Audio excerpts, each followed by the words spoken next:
আসসালামু আলাইকুম সবাইকে। আজকে আমাদের আলোচ্য বিষয় অপরিচিতা গল্প থেকে আসা ঢাকা বোর্ড 2024 সালের সৃজনশীলটি। তাহলে চলো আমরা সরাসরি সমাধানে চলে যাই। দেখো, আমাদের উদ্দীপকটা ছিল, নাম তার অনামিকা। সে তার পিতামাতা সহ পরিবারের সকলকে জানিয়ে দিয়েছে বিয়ের বাজারে সে পণ্য হতে চায় না। নাম তার অনামিকা, সে তার পিতামাতাকে জানিয়ে দিয়েছে সে বিয়ের বাজারে পণ্য হতে চায় না। কথাটি এলাকায় ছড়িয়ে যাওয়ায় তার পিতামাতা কিন্তু দুশ্চিন্তায় পড়ে যায়। সম্প্রতি সরকারি চাকরিতে যোগদানকারী পাশের গ্রামের দেখো উচ্চশিক্ষিত তরুণ বিবেক রায় অনামিকাকে বিয়ে করার সিদ্ধান্ত গ্রহণ করে। তার বাবা সিদ্ধেশ্বর রায় বিপুল পরিমাণ যৌতুক নিয়ে ঘটা করে ছেলের বিয়ে দেবেন ভেবে রাখলেও বিবেকের ইচ্ছা ও কঠিন সিদ্ধান্তে কোনো প্রকার সত্য ছাড়াই অনামিকার বাবার কাছে ছেলের বিয়ের প্রস্তাব নিয়ে যান এবং অল্প দিনের মধ্যেই বিবেক অনামিকার শুভ বিবাহ সম্পন্ন হয়। তাহলে এখানে দেখো, বিবেক রায়ের কিন্তু ব্যক্তিত্ববান, তার কিন্তু ব্যক্তিত্ব আছে, কারণ তার পিতার ইচ্ছা ছিল যৌতুক নিয়ে তার সন্তানের বিয়ে দিবে, কিন্তু আমাদের এখানে বিবেক রায় তার বাবাকে জোর করায় তার বাবা সিদ্ধেশ্বর রায় সে কিন্তু যৌতুক ছাড়াই বিয়ে দিতে বাধ্য হয়েছিল, যেটা অনুপম চরিত্রের একদম বিপরীত। এখানে অনামিকা চরিত্রটি কেমন দেখো, সে কিন্তু নিজেকে পণ্য হিসেবে বিয়ের বাজারে দেখতে চায় না। এতটুকু অংশ মাথায় রেখে আমরা সমাধান করব। তাহলে দেখো, আমাদের ক নম্বর প্রশ্ন, অনুপমের বন্ধু হরিশ কোথায় কাজ করে? এককালে ইহাদের বংশে লক্ষ্মীর মঙ্গল ঘট ভরা ছিল। এখানে লক্ষ্মীর মঙ্গল ঘট বলতে কি বোঝানো হয়েছে? গ নম্বর প্রশ্ন, উদ্দীপকের অনামিকা ও অপরিচিতা গল্পের কল্যাণীর চারিত্রিক বৈশিষ্ট্যের ভিন্নতা নিরূপণ করো। দেখো, অনামিকা কিন্তু নিজেকে পণ্য হিসেবে বিয়ের বাজারে দেখতে চায়নি, অর্থাৎ সে কিন্তু যৌতুকের বিপক্ষে রয়েছে। আমাদের কল্যাণী কিন্তু যৌতুক দিয়েই তার বিবাহ সম্পন্ন হতে গিয়ে তারপরে বিয়ে ভেঙে যায়। তো এটা কিন্তু একটু মনে রাখবে। তারপরে দেখো, উদ্দীপকের বিবেক রায় অপরিচিতা গল্পের অনুপমের চেয়ে কার্যত অধিক সফল। মন্তব্যটি সম্পর্কে তোমার অভিমত যৌক্তিকভাবে তুলে ধরো। তাহলে আমরা সরাসরি সমাধানে চলে যাচ্ছি। অনুপমের বন্ধু হরিশ কানপুরে কাজ করত। এককালে ইহাদের বংশে লক্ষ্মীর মঙ্গল ঘট ভরা ছিল। এখানে লক্ষ্মীর মঙ্গল ঘট বলতে একসময় লক্ষ্মীর কৃপায় কল্যাণীদের বংশে ঐশ্বর্যের ঘটপূর্ণ থাকাকে বোঝানো হয়েছে। তাহলে এখানে মূল যে কথা সেটা হচ্ছে লক্ষ্মীর কৃপায় এক সময় কল্যাণীদের কিন্তু ঐশ্বর্যের কোনো কমতি ছিল না, এটাকেই বোঝানো হয়েছে। এখন আমরা একটু ডিটেলসে বলবো। অপরিচিতা গল্পে অনুপমের মামা অনুপমের বিয়ের সম্পর্কে খোঁজ খবর নিতে গিয়ে কনে অপেক্ষা কনের পিতার আর্থিক অবস্থা সম্পর্কে আগে খোঁজ নেয়। কনে দেখার নামে কোনো খোঁজ নেই, আগে সর্বপ্রথম সোমনাথ বাবুর কন্ডিশন কেমন, তার কি অর্থনৈতিক অবস্থা ভালো, তার কি এখন টাকা পয়সা আছে, এটাই কিন্তু মামার কাছে মুখ্য বিষয়, কারণ সেটাই তার কাছে এখন বেশি গুরুত্বপূর্ণ। তখন তিনি জানতে পারেন যে এককালে কল্যাণীদের বংশে লক্ষ্মীর মঙ্গল ঘট ভরা ছিল, অর্থাৎ অনেক অর্থবিত্ত ছিল।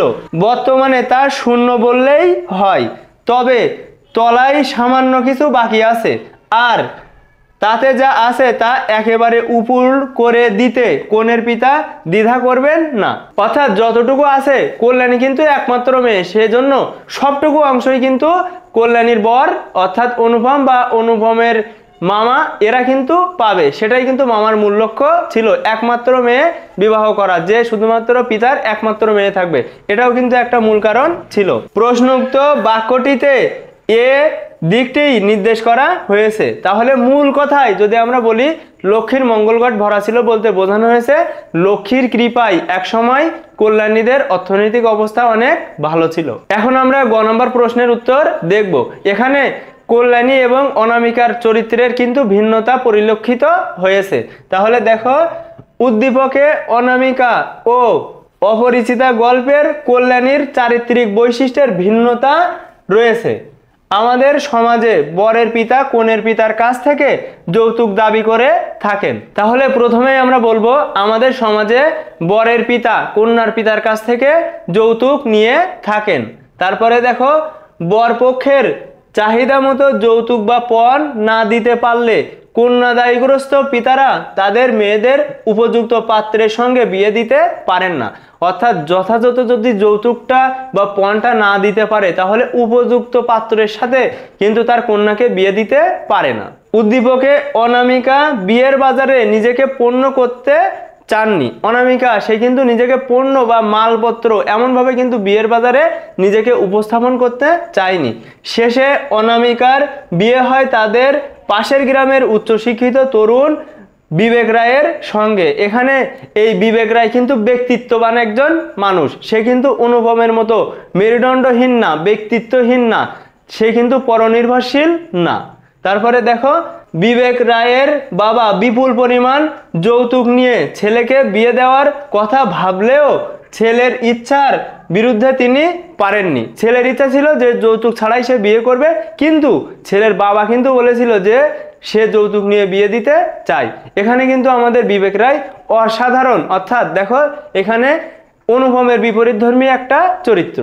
এখানে অনামিকার যে চারিত্রিক বৈশিষ্ট্য প্রকাশ পেয়েছে তা হলো নিজেকে পণ্য করেনি, করতে চায়নি। অর্থাৎ অনামিকা সে নিজেকে পণ্য করেনি, করতেও চায়নি, এটাই কিন্তু প্রকাশ পেয়েছে। এই বৈশিষ্ট্য অপরিচিতা গল্পের কল্যাণীর সঙ্গে পুরোপুরি মেলে না। পুরোপুরি কেন মেলে না? দেখো এর পেছনে কারণ।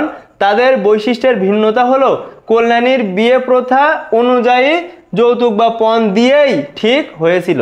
কল্যাণীর বিয়ে প্রথা অনুযায়ী যৌতুকের কন্ট্যাক্ট করার পরে কিন্তু তার বিয়ে ঠিক হয়েছিল, কিন্তু এখানে আমাদের অনামিকা সে কিন্তু প্রথমেই বলেছিল যে সে পণ্য হতে চায় না। এই এতটুকু পার্থক্য কিন্তু তাদের রয়েছে।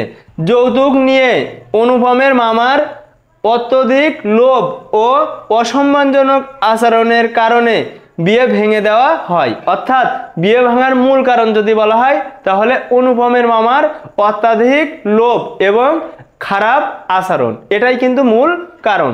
পরবর্তীতে সে বিয়ে না করার সিদ্ধান্ত নিয়ে মাতৃসেবা তথা দেশ সেবার প্রতিজ্ঞা গ্রহণ করেছে।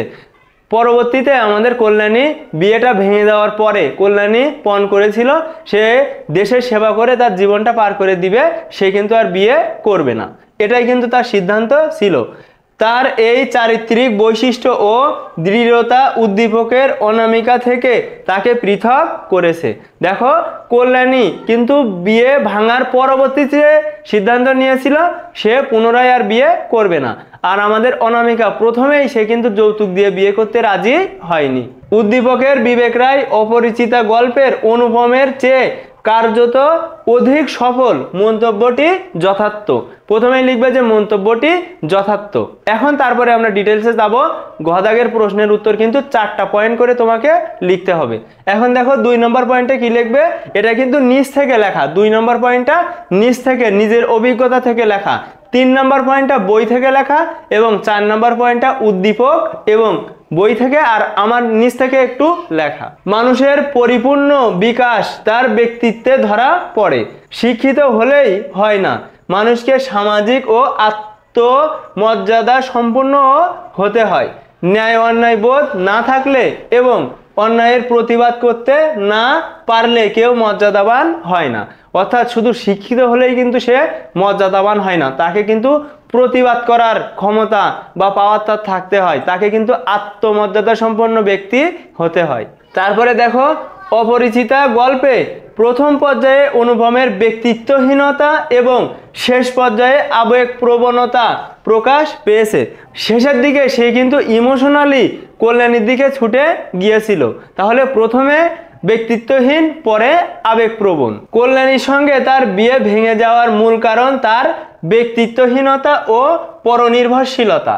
এ গল্পে তার মামা বিয়ের আসরে শ্যাকরা নিয়ে কনের শরীর থেকে গহনা খুলে যাচাই করতে চেয়েছিলেন। এ বিষয়টিতে অনুপমের মত আছে কিনা জানতে গিয়ে কনের পিতা শম্ভুনাথ সেন ভীষণ আহত হন।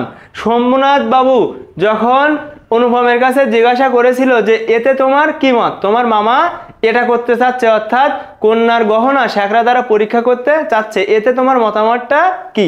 তখন কিন্তু অনুপম মাথা হেট করে দাঁড়িয়ে ছিল।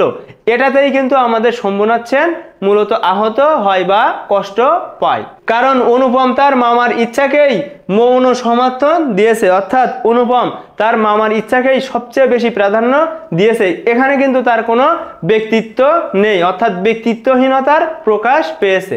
এক্ষেত্রে উদ্দীপকের বিবেক রায় যৌতুক ছাড়াই অনামিকাকে বিয়ে করেছে এবং তার ব্যক্তিত্বের কাছে তার বাবার সত্য টেকেনি। এখানে কিন্তু আমাদের বিবেক রায় সে কিন্তু বাবার সিদ্ধান্তকে তোয়াক্কা না করে ডিরেক্ট বিয়ে করেছে কাকে? অনামিকাকে। সেজন্য কিন্তু এখানে বিবেক রায়ের সিদ্ধান্তটাই চূড়ান্ত বলে গণ্য হয়েছে এবং তার ব্যক্তিত্ববান, সে যে আত্মমর্যাদাপূর্ণ একজন ব্যক্তি, সেটাই কিন্তু এখানে উল্লেখ করা হয়েছে। অপরিচিতা গল্পে অনুপম শেষ পর্যন্ত নিজের ভুল বুঝতে পেরে সবাইকে ছেড়ে কল্যাণীর কাছে ছুটে গিয়েছে।